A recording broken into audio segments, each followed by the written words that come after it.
Friends, मैं अनीता भास्कर आप सभी लोगों का अपने यूट्यूब चैनल पर स्वागत करती हूँ और आशा करती हूँ कि आप सभी लोग अच्छी तरीके से अपनी तैयारी कर रहे होंगे। और प्रैक्टिस सेट 6 है ये, और अब हम इस पे सीरीज के क्वेश्चन करेंगे और हिस्ट्री की वीडियो, और ये दोनों आपको अपलोड हो जाएगी साथ में। ठीक है, तो ये हम 6 करेंगे नागरिक शास्त्र का। तो इसमें हमारा दूसरे नंबर का जो क्वेश्चन इसमें बनता है, पहला क्वेश्चन हमारा है, न्याय के प्रति मार्क्सवादी दृष्टिकोण की अवधारणा आधारभूत धारणा क्या है? आवश्यकता, आहार, वर्ग, शोषण। तो इसका हमारा राइट ऑप्शन है ए, आवश्यकता। ठीक है, और वीडियो पसंद आए तो लाइक शेयर कमेंट अवश्य करिएगा, और चैनल को सब्सक्राइब जिन लोगों ने नहीं किया है वो अवश्य सब्सक्राइब कर लेंगे चैनल को, और बेल आइकन भी प्रेस कर दीजिएगा जिससे वीडियो की नोटिफिकेशन पहुंचती रहे। ठीक है, थर्ड क्वेश्चन है, राज्य की जैव संकल्पना निम्नलिखित में से किस से संबंधित है? मैकियावेली, अरस्तु, थॉमस हॉब्स, कार्ल मार्क्स। तो राइट आंसर हमारा अरस्तु। ठीक है, राज्य की जैव संकल्पना किससे संबंधित है? यह है अरस्तु से संबंधित। ठीक है, फोर्थ क्वेश्चन है, निम्नलिखित में से कौन सा एक कथन कार्ल मार्क्स का नहीं है? राज्य बुजुर्गा के मामलों का प्रबंध करने के लिए किस एक कार्यकारिणी समिति है एक, और पूंजीवाद अपनी कब्र स्वयं खोदता है, साम्राज्यवाद पूंजीवाद का शीर्ष चरण है। तो पूछा है कौन सा कथन इसमें से नहीं है। ठीक है, तो कौन सा नहीं है? राज्य का अपक्षय होगा। ये फोर्थ ऑप्शन दिए हुए हैं, राइट आंसर हमारा क्या है इसमें? सी। ठीक है, ये नहीं है, साम्राज्यवाद पूंजीवाद का शीर्ष चरण होगा। ये तीनों चीजें हैं कार्ल मार्क्स से संबंधित हैं। ठीक है, ये तीनों बातें इसने कही हुई है। नेक्स्ट क्वेश्चन है, बहुदलीय व्यवस्था की तुलना में द्विदलीय व्यवस्था का सबसे महत्वपूर्ण लाभ कौन सा है? दल में अनुशासन लाया जा सकता है, मीडिया के सम्मुख राजनीतिक गतिविधियां आर्थिक पारदर्शी होती हैं, व्यवस्था स्थिर सरकार देती है, चुनाव में दरों द्वारा दिया जाने वाला व्यय कम हो जाता है। तो फिफ्थ क्वेश्चन का राइट आंसर है सी, यह व्यवस्था स्थिर सरकार देती है। नेक्स्ट है, जो सिद्धांतकार राज्य को संघों का संघ मानते हैं उन्हें क्या कहा जाता है? उन्हें कहा जाता है बहुलवादी विचारक। ठीक है, वो बहुलवादी विचारक होते हैं जो राज्य को क्या मानते हैं? संघों का संघ मानते हैं राज्य को। 7 क्वेश्चन है, तृतीय विश्व के अधिकांश देशों में राजनीतिक दल सशक्तिशील संगठन या मूलतः सिद्धांत पर आधारित संगठन है, व्यक्तित्व प्रधान संगठन या विकेंद्रित संगठन है। तो 7 क्वेश्चन का राइट आंसर है सी, व्यक्तित्व प्रधान संगठन है। ठीक है, तृतीय विश्व के अधिकांश देशों में राजनीतिक दल। नेक्स्ट क्वेश्चन 8 क्वेश्चन है, निम्नलिखित में से सर्वप्रथम किसने संप्रभुता की संकल्पना निरूपित की थी? तो ये की थी हमारा राइट आंसर है 8 क्वेश्चन का बी, बोधा ने की थी। बहुलवादी सिद्धांत शक्ति को मानता है, बहुलवादी सिद्धांत शक्ति को मानता है। 9 क्वेश्चन है, संसाधनों पर नियंत्रण के रूप में, एक निश्चित मात्रा के रूप में, संवादात्मक रूप में या दमनकारी रूप में। 9 क्वेश्चन का हमारा राइट आंसर है सी, संबंधात्मक रूप में यानी रिलेशन रूप में।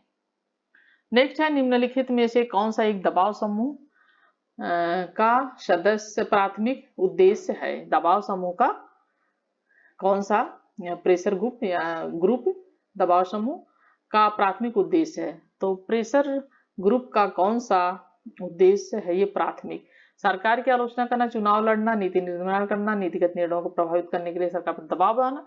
तो इनका सबसे पहला जो प्रेशर ग्रुप का प्राथमिक होता है उद्देश्य, यह होता है हमारा नीति निर्णयों को प्रभावित करने के लिए सरकार पर दबाव डालना। ठीक है, दबाव समूह का उद्देश्य पहला होता है।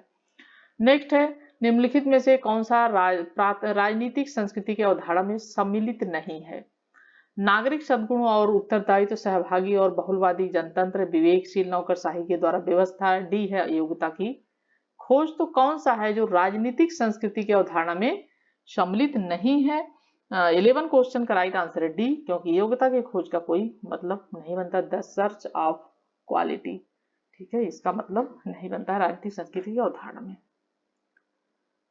नेक्स्ट क्वेश्चन है, सामाजिक जनतंत्र निम्नलिखित में से किसमें संतुलन स्थापित करने का समर्थन करता है? व्यक्तिवाद और रूढ़िवाद के मध्य, समाजवाद और साम्यवाद के मध्य, व्यक्तिक अधिकार और सामाजिक कल्याण के मध्य यानी इंडिविजुअल राइट्स, जनतंत्र और साम्यवाद के मध्य। ठीक है, तो 12th क्वेश्चन का हमारा राइट आंसर है सी, व्यक्तिक अधिकार और सामाजिक कल्याण के मध्य। ठीक है, नेक्स्ट क्वेश्चन है आधुनिक विचार जिसने जनतंत्र को बृहत एवं जटिल समाजों के लिए व्यवहार्य बनाया वह है, क्या है? अधिकार, विकेंद्रीकरण, संघवाद, प्रतिनिधि। तो 13 क्वेश्चन का हमारा राइट आंसर है डी, प्रतिनिधित्व।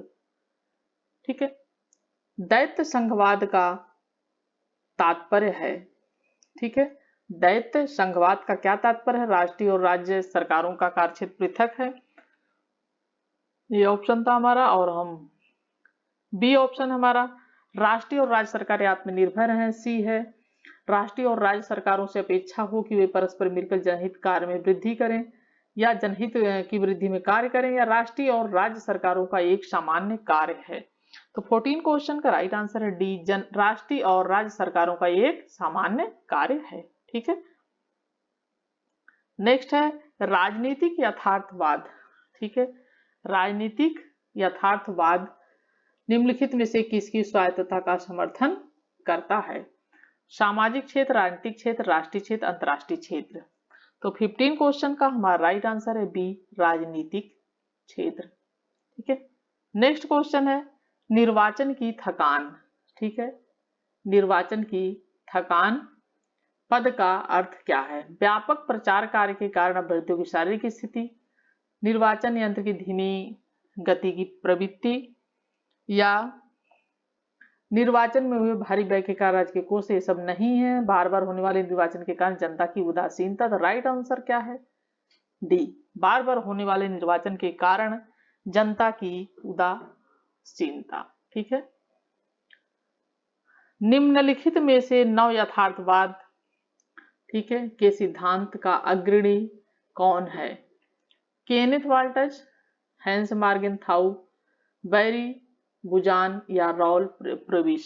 तो हमारा 17 क्वेश्चन का राइट आंसर है ए, केनेथ वाल्टज। ठीक है, नेक्स्ट क्वेश्चन है सेलिंग के मिश्रित उद्देश्य खेल, ठीक है, मिक्समेटिव गेम की संकल्पना से पूर्णतया कौन से दृष्टिकोण निहित हैं? ठीक है, राजनीतिक और आर्थिक दृष्टिकोण, सांस्कृतिक और सैद्धांतिक दृष्टिकोण, मनोवैज्ञानिक और समाजशास्त्रीय दृष्टिकोण, सामरिक और सैनिक दृष्टिकोण। तो 18 क्वेश्चन का हमारा जो राइट आंसर है वो है सी, मनोवैज्ञानिक और समाजशास्त्री दृष्टिकोण। ठीक है, नेक्स्ट है सांस्कृतिक राष्ट्रवाद। राष्ट्रवाद का ऐसा रूप है जो राष्ट्र के पुनर्जनन पर मुख्यतः बल देता है। ये एक पृथक राजनीतिक समुदाय के रूप में, ठीक है, ये ऑप्शन है। और बी है एक विशिष्ट सभ्यता के रूप में, ठीक है। डी है एक आधुनिक राज्य के रूप में, एक कृत्रिम तत्व के रूप में, सत्व के रूप में। तो हमारा 19 क्वेश्चन का हमारा राइट आंसर है वो है बी, एक विशिष्ट सभ्यता के रूप में। ठीक है, इसके विशिष्ट सभ्यता के रूप में।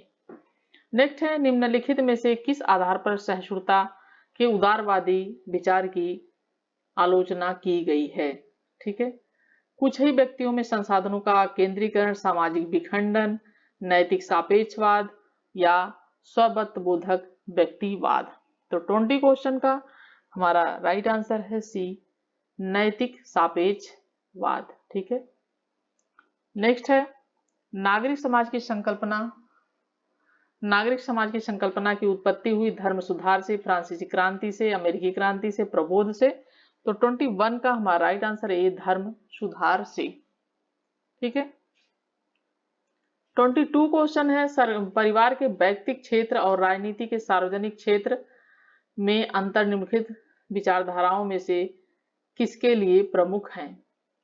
एथेंस ग्रीक दर्शन, उदारवाद, मार्क्सवाद, गांधीवाद। तो 22 का हमारा राइट आंसर है ए, एथेंस ग्रीक का दर्शन। सार्वजनिक राजनीति के सार्वजनिक क्षेत्र में अंतर और व्यक्तिक क्षेत्र में, परिवार के व्यक्तिक क्षेत्र और राजनीतिक क्षेत्र में सार्वजनिक क्षेत्र के अंतर निम्नलिखित विचारधारा किससे प्रमुख किसके लिए प्रमुख है? तो एथेंस का ग्रीक दर्शन।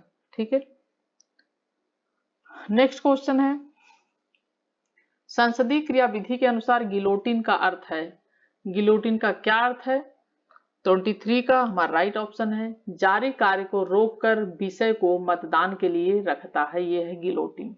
ठीक है, इसका मतलब गिलोटिन कहते हैं इसे।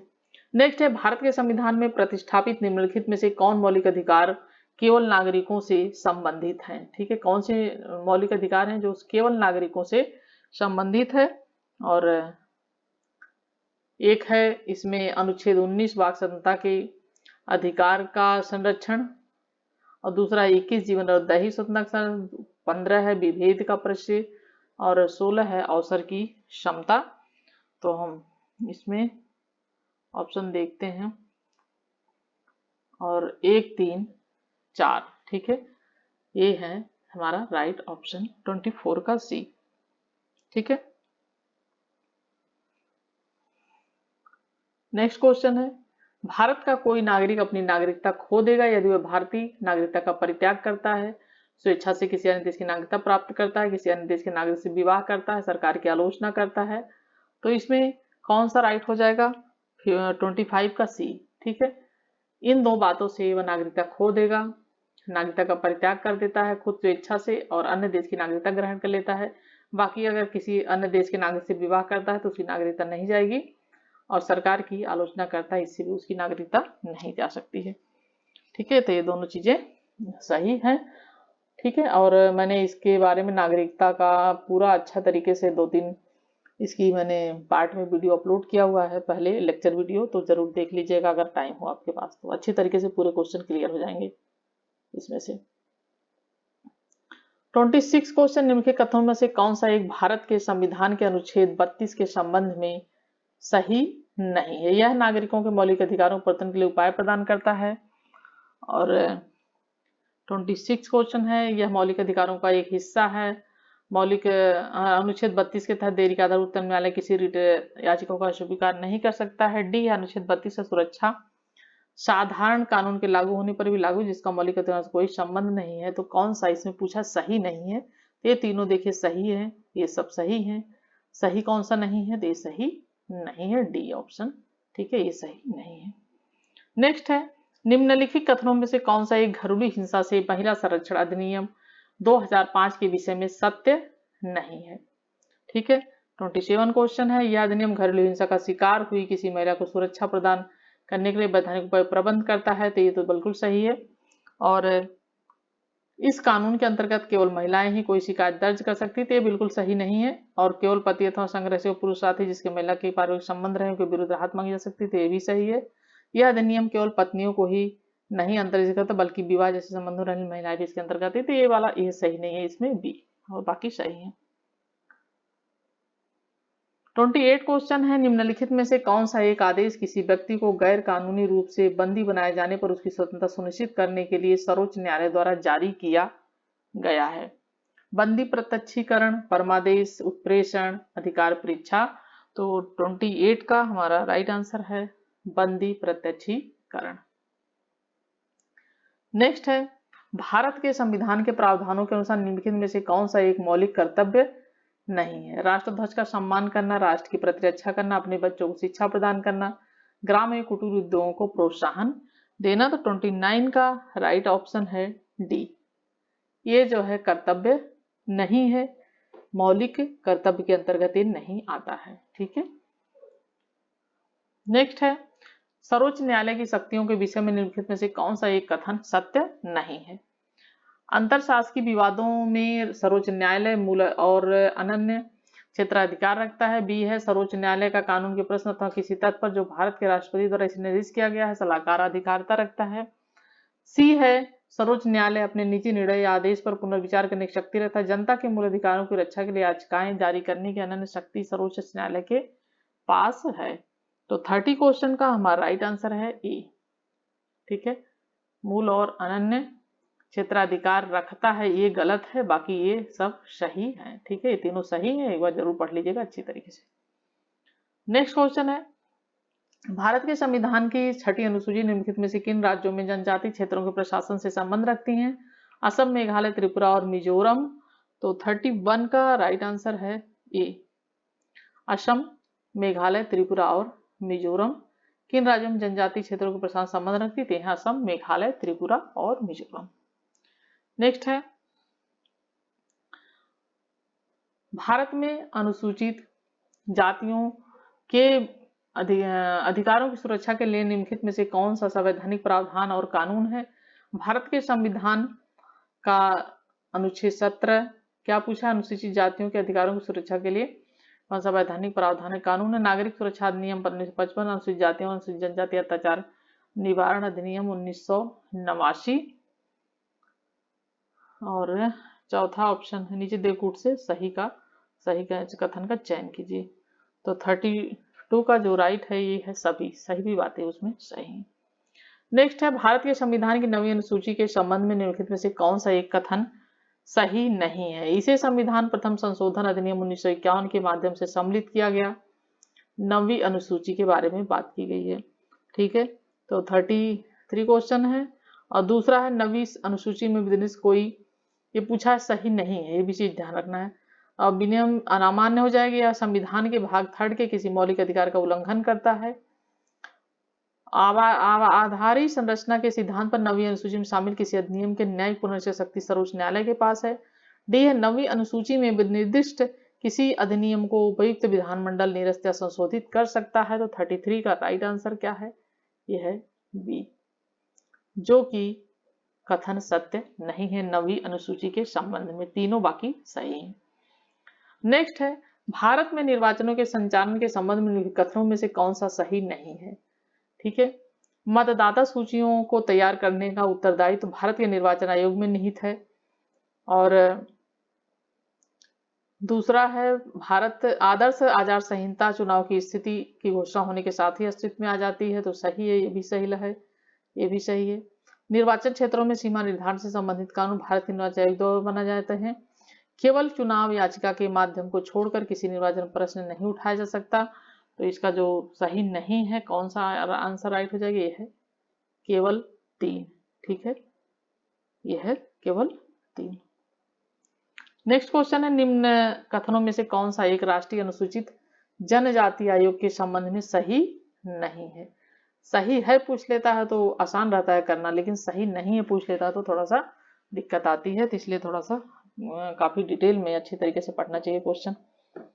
तो ये है ऑप्शन, इसमें 35 क्वेश्चन है।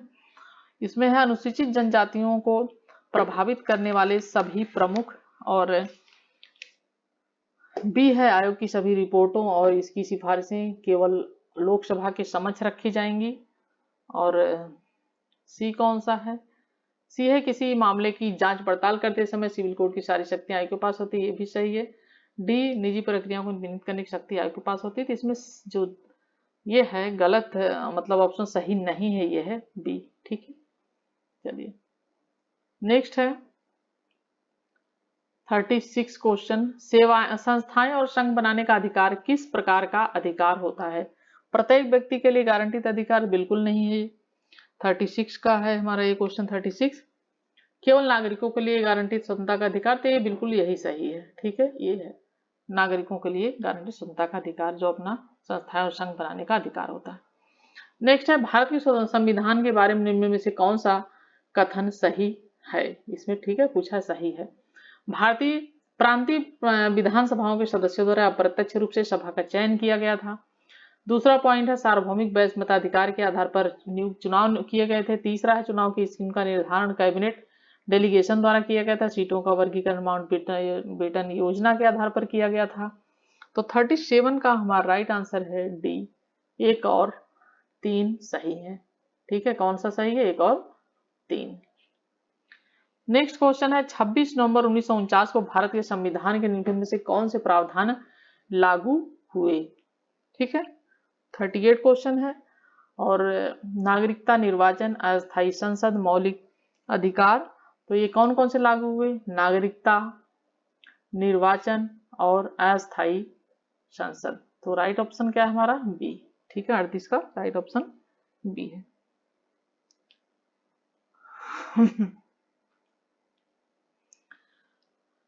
39 क्वेश्चन, निम्नलिखित में से किन अधिनियमों को भारत के संविधान के अनुच्छेद 395 के द्वारा निरस्त किया गया था?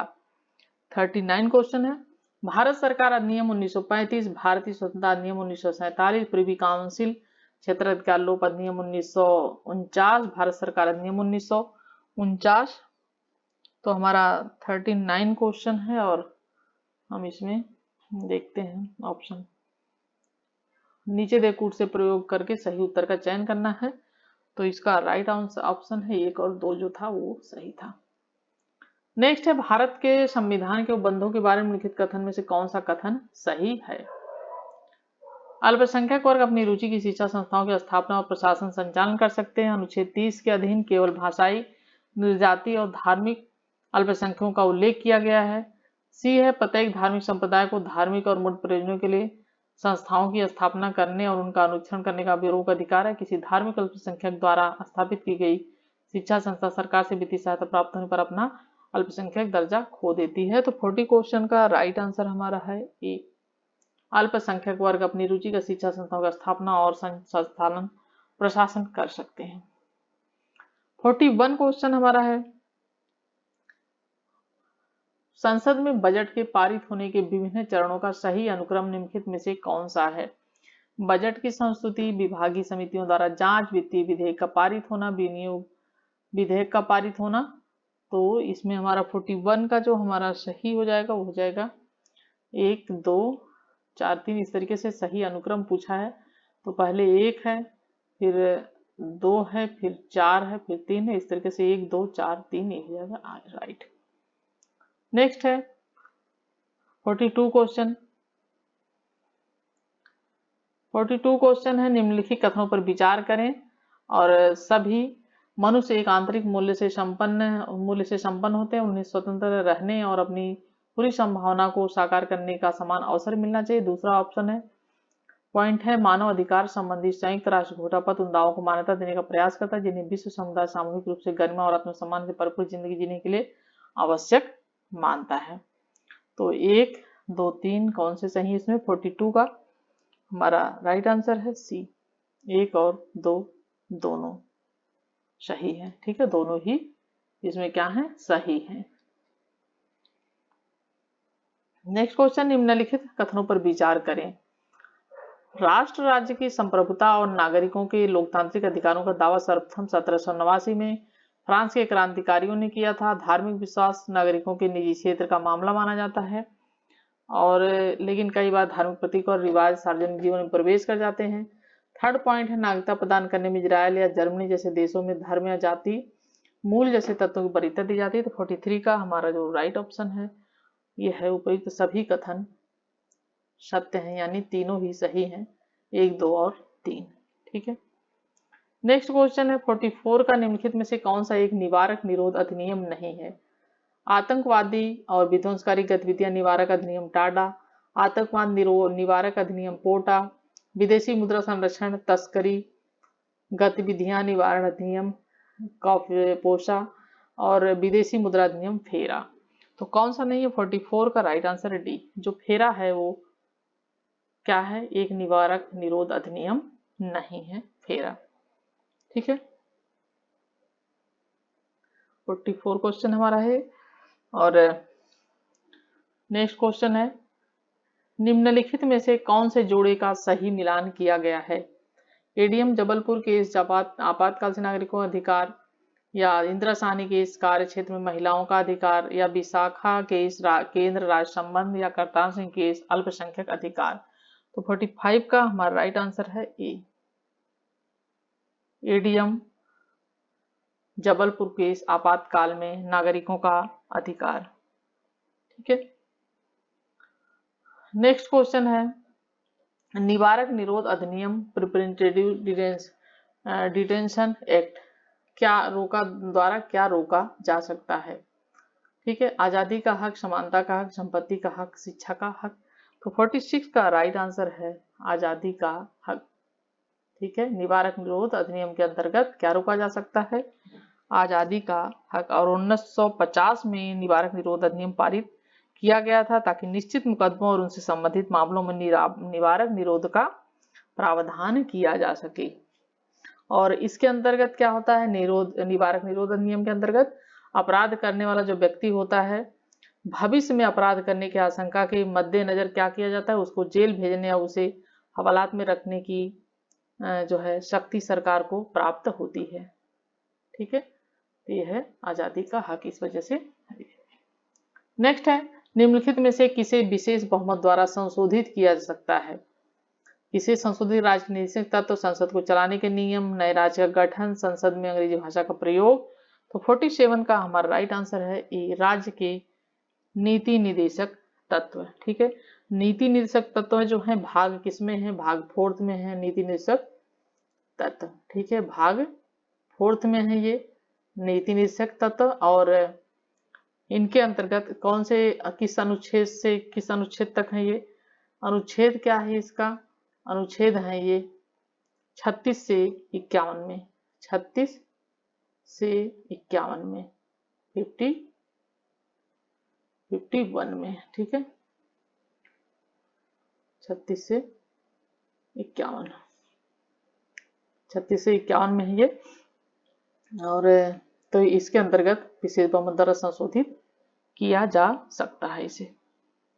नेक्स्ट है, यदि सरकार द्वारा राजनीति के निदेशक सिद्धांतों को लागू नहीं किया जाता तो एक नागरिक निम्नलिखित में से किसके पास जा सकता है? तो एक उच्च न्यायालय, उच्चतम न्यायालय, राष्ट्रीय मानवाधिकार, तो इनमें से किसी के पास भी ये नहीं जा सकता। ठीक है, इनमें से किसी पे जाने का प्रावधान नहीं है। ठीक है, तो राइट आंसर हमारा क्या है? डी। क्योंकि वे केवल संवैधानिक लक्ष्य हैं तथा न्यायालय द्वारा प्रवर्तनीय ये नहीं है। चलिए नेक्स्ट क्वेश्चन देखते हैं हम। नेक्स्ट क्वेश्चन है, संसद द्वारा पारित विधेयकों पर राष्ट्रपति किस प्रकार की वीटो का प्रयोग कर सकता है? तो इसका राइट आंसर हमारा है उपयुक्त सभी का। सीमित वीटो, निलंबन, स्थगन वीटो, निसीमित सबका प्रयोग कर सकता है। नेक्स्ट क्वेश्चन है, उपराष्ट्रपति के संबंध में निम्नलिखित में से कौन से कथन सही हैं? अपने उत्तर का चयन निम्नलिखित कोटों की सहायता से करें। वह राज्यसभा का पदेन सभापति, उपराष्ट्रपति निर्वाचित होने के लिए उसे राज्यसभा का सदस्य होना अनिवार्य है। उसका निर्वाचन संसद के दोनों सदनों तथा राज्य विधानसभाओं के सदस्यों द्वारा होता है। यदि राष्ट्रपति त्यागपत्र दे दे अथवा उसकी मृत्यु हो जाए तो उपराष्ट्रपति कार्यवाहक राष्ट्रपति के रूप में कार्य करता है, परंतु यह अवधि 6 महीने से अधिक नहीं हो सकती। 50 क्वेश्चन का हमारा राइट आंसर है। देखते हैं कौन कौन सा इसमें सही है। तो इसमें है एक और जो है 4 सही है। वह राज्यसभा का पदेन सभापति होता है, एक तो यह बात। और दूसरी बात है कि यदि राष्ट्रपति त्यागपत्र दे दे तो उसकी मृत्यु हो जाए, उपराष्ट्रपति कार्यवाहक राष्ट्रपति के रूप में कार्य कर सके, परंतु 6 अधिक महीने चुनाव 6 महीने से अधिक मतलब नहीं होना चाहिए, उस तक चुनाव हो जाना चाहिए। तो 1 और 4 ठीक है, सही है। नेक्स्ट है 51 क्वेश्चन, निम्नलिखित में से किसकी उपस्थिति में राष्ट्रपति शपथ ग्रहण करते हैं? तो कौन होते हैं? वो होते हैं भारत के मुख्य न्यायाधीश, जिनकी उपस्थिति में राष्ट्रपति शपथ ग्रहण करते हैं। ठीक है, और अनुच्छेद 60 के तहत उच्चतम न्यायालय के मुख्य न्यायाधीश अथवा उनकी अनुपस्थिति में उच्चतम न्यायालय के वरिष्ठतम न्यायाधीश द्वारा राष्ट्रपति को शपथ दिलाई जाती है। किस अनुच्छेद के तहत? 60 अनुच्छेद के तहत। ठीक है, नेक्स्ट क्वेश्चन है, भारत का महान्यायवादी किसके द्वारा नियुक्त किया जाता है? विधि मंत्री, भारत के राष्ट्रपति, लोकसभा का अध्यक्ष, प्रधानमंत्री, में से कोई नहीं। तो 52 का हमारा राइट आंसर है बी, भारत के राष्ट्रपति द्वारा महान्यायवादी नियुक्त किया जा सकता है। ठीक है, और अनुच्छेद 76 में भारत के महान्यायवादी पद का उल्लेख है, 76। नेक्स्ट क्वेश्चन है, भारत के उपराष्ट्रपति को इनके द्वारा चुना जाता है? लोकसभा सदस्य, राज्यसभा सदस्य, संसद के दोनों सदनों के सदस्य, सभी राज्य विधानमंडल के सदस्य। तो 53 का राइट आंसर क्या है सी। ठीक है, उपराष्ट्रपति संसद के दोनों सदनों के सदस्य इसे चुनते हैं। और संविधान के अनुच्छेद 66 के अनुसार उपराष्ट्रपति का निर्वाचन संसद के दोनों सदनों के निर्वाचित सदस्यों को मिलाकर बनाए गए निर्वाचक मंडल द्वारा किए जाने का प्रावधान किया गया है। और कौन सा अनुच्छेद है ये? 66 अनुच्छेद। ठीक है, अनुच्छेद भी थोड़ा सा ध्यान रखें। निम्न कथनों पर विचार करें। राष्ट्रपति, उपराष्ट्रपति, राज्यसभा के सभी सदस्य। उपयुक्त में से कौन अनुपातिक प्रणाली के नियमों से एकल संक्रमणीय मत के माध्यम से गुप्त मत द्वारा किए गए मतदान से चुना जाता है। राष्ट्रपति, उपराष्ट्रपति, राज्यसभा के सभी सदस्य दिया है, तो 54 का हमारा राइट आंसर 1 और 2, यानी राष्ट्रपति को और उपराष्ट्रपति को गुप्त मतदान द्वारा चुना जाता है। ठीक है, एकल संकमणी मत द्वारा, अनुपातिक प्रतिनिधित्व प्रणाली द्वारा। राष्ट्रपति उपराष्ट्रपति का चुनाव कैसे होता है? चुनाव होता है अनुपातिक प्रतिनिधित्व प्रणाली और एकल संकमणी प्रणाली के माध्यम से गुप्त मतदान द्वारा किया जाता है। जो राज्यसभा के सदस्य होते हैं उनके चुनाव में अनुपातिक प्रणाली अपनाई जाती है, परंतु एकल संकमणी मत का प्रयोग नहीं किया जाता है राज्यसभा के उसमें। ठीक है, एकल संकमणी का प्रयोग नहीं किया जाता है। नेक्स्ट है, प्रथम स्पीकर जिसके खिलाफ लोकसभा में अविश्वास प्रस्ताव लाया गया था, कौन थे वो? 55 का राइट आंसर है जीवी मावलंकर। ठीक है, जिनके खिलाफ अविश्वास प्रस्ताव लाया गया था, लोकसभा के स्पीकर थे ये प्रथम। नेक्स्ट है, निम्नलिखित में से कौन लोकसभा तथा राज्यसभा के संयुक्त अधिवेशन में सभापतित्व करता है? चेयरमैन राज्यसभा, स्पीकर, प्रधानमंत्री, प्रोटेम स्पीकर। तो 56 का राइट आंसर है बी, स्पीकर। ठीक है, संयुक्त अधिवेशन के इसका वो करता है सभापति। नेक्स्ट है 57 क्वेश्चन। 57 क्वेश्चन है, अंतर्राष्ट्रीय संधियों को भारत के किसी भाग अथवा संपूर्ण लागू करने के लिए संसद कोई भी कानून बना सकती है सभी राज्यों की सहमति से, बहुसंख्यक राज्यों की सहमति, संबंधित राज्यों की सहमति से। क्या पूछा है? अंतर्राष्ट्रीय विधियों द्वारा भारत के किसी भाग अथवा संपूर्ण लागू करने के लिए संसद कोई भी कानून बना सकती है। तो 57 का राइट आंसर क्या हो जाएगा? बिना किसी राज्य की सहमति से बना सकती है संसद। ठीक है, नेक्स्ट है, अवित्तीय विधेयक को राष्ट्रपति कितनी बार लौटा सकता है? राइट आंसर है 1 बार, सिर्फ 1 बार लौटा सकता है अवित्तीय विधेयक को 1 बार। ठीक है, और संसद द्वारा पारित जो कानून होता है राष्ट्रपति की अनुमति के पश्चात ही वो कानून बनता है। और धन विधेयक तथा संविधान संशोधन विधेयक को छोड़कर अन्य विधेयक को राष्ट्रपति संसद के पुनर्विचार के लिए लौटा सकता है, धन विधेयक को छोड़कर, और संविधान जो संशोधन विधेयक होता है उसे भी छोड़कर। ठीक है, 59 क्वेश्चन है, राष्ट्रपति की निर्वाचन प्रक्रिया को संविधान में संशोधन द्वारा बदला जा सकता है, परंतु इस प्रकार का संशोधन लोकसभा के 2/3 बहुमत से किया जा सकता है, लोकसभा तथा राज्यसभा दोनों के 2/3 बहुमत से, या सी है राज्यसभा 2/3 बहुमत, या डी है लोकसभा राज्यसभा 2/3 बहुमत तथा उसके आधे से अधिक राज्यों की विधानसभाओं के अनुमोदन से किया जाता है। तो 59 का राइट आंसर है डी। ठीक है, क्या पूछा है? राष्ट्रपति निर्वाचन की प्रक्रिया में संविधान संशोधन द्वारा बदला जा सकता है इस प्रकार से। चलिए, अब हमारा 60 क्वेश्चन आ जाएगा। 60 क्वेश्चन हमारा है, लोकसभा में राज्यों को किस आधार पर स्थान प्रदान किए गए हैं? किस आधार पर? आकार तथा साधनों के आधार पर, जनसंख्या के आधार पर, आकार, साधन तथा जनसंख्या, उपयुक्त में से कोई नहीं। 60 क्वेश्चन का राइट आंसर है बी, जनसंख्या के आधार पर। ठीक है, जनसंख्या के आधार पर राज्यों को स्थान प्रदान किए गए हैं। 61 क्वेश्चन है, पब्लिक ओपिनियन एंड प्रोपेगेंडा नामक पुस्तक के लेखक कौन है? जॉर्ज वाई गैसेट या एल.डब्ल्यू. ड्यूक, द लॉस से ए.एल. नोबेल। तो 61 का हमारा राइट आंसर है बी, एल.डब्ल्यू. ड्यूक। ठीक है, क्या है? एल.डब्ल्यू. ड्यूक। 61। नेक्स्ट क्वेश्चन है 62 क्वेश्चन, अरस्तु सर्वाधिक प्रभावित था, किससे प्रभावित? द रिपब्लिक से, the statesman, Walter Lipman, the apology से। 62 का हमारा राइट आंसर है सी, वाल्टर लिपमैन से प्रभावित था अरस्तु सबसे अधिक। ठीक है, और नेक्स्ट है और लास्ट क्वेश्चन, परमाणु अप्रसार संधि अस्तित्व में आई थी, कब आई थी? 63 का हमारा राइट आंसर है 1970 में। ठीक है, 1 जुलाई 1968 को परमाणु अप्रसार संधि पर हस्ताक्षर हुए थे, और उसी दिन अमेरिका, ब्रिटेन, सोवियत संघ तथा 50 से अधिक राष्ट्रों ने उस पर हस्ताक्षर कर दिए थे, और यह संधि 5 मार्च 1970 को लागू कर दी गई थी। ठीक है, तो 1 जुलाई जो ये 1968 दिया है, 1 जुलाई 1968 को परमाणु अप्रसार संधि पर हस्ताक्षर हुए थे, लेकिन ये अस्तित्व में कब आई थी? 1970 में 5 मार्च। ठीक है, 5 मार्च 1970 में। ठीक है, तो हमारे 63 क्वेश्चन कंप्लीट हो गए। आशा करती हूँ वीडियो पसंद आई होगी, और पसंद आए तो लाइक शेयर कमेंट अवश्य करिएगा। Thank you for watching video.